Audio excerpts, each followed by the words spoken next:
Today we have Professor Rotem with us from University of Agder, and today we are going to learn about crowdfunding. Share the concepts, models, opportunities, and some of the guidelines. So here the floor is with Professor Rotem. Thank you, Munir. We're going to discuss some of the interesting developments in recent years, otherwise known as crowdfunding. Crowdfunding basically means collecting small sums from many people in order to raise funds to fund the project. This is nothing new. It's been existing in history for quite a long time, but thanks to internet, we are able to do this to a greater scale, scope, and speed than ever before. So, what's the benefits with doing it this way? Well, first of all, more people can get funded.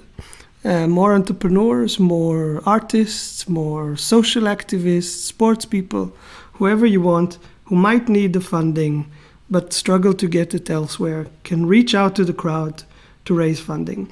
At the same time, more people can participate in the funding. So it doesn't depend only on traditional sources, but everyone in the crowd can contribute a small sum for somebody's project. As money is raised, it's not only about the money, it's also about validating the idea, especially if you're an entrepreneur, that there is demand for it, that people think it's a good idea. And it goes beyond just liking an idea on Facebook, but actually putting a little money behind it.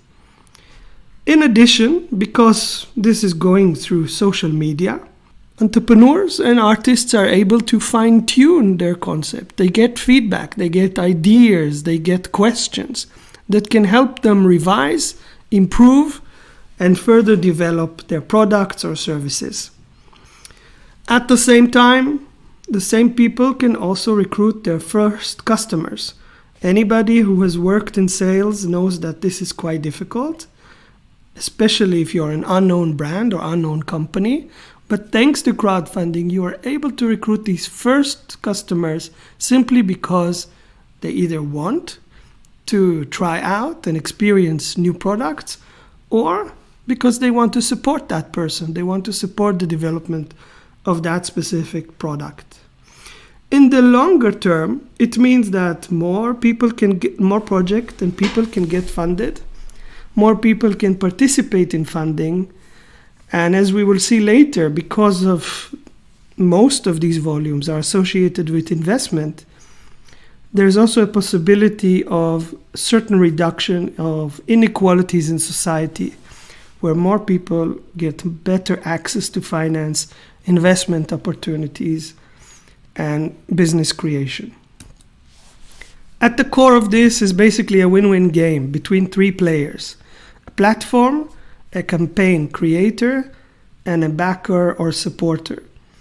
The platform is basically the website or the application on which the interaction between campaign creators, fundraisers, and backers takes place.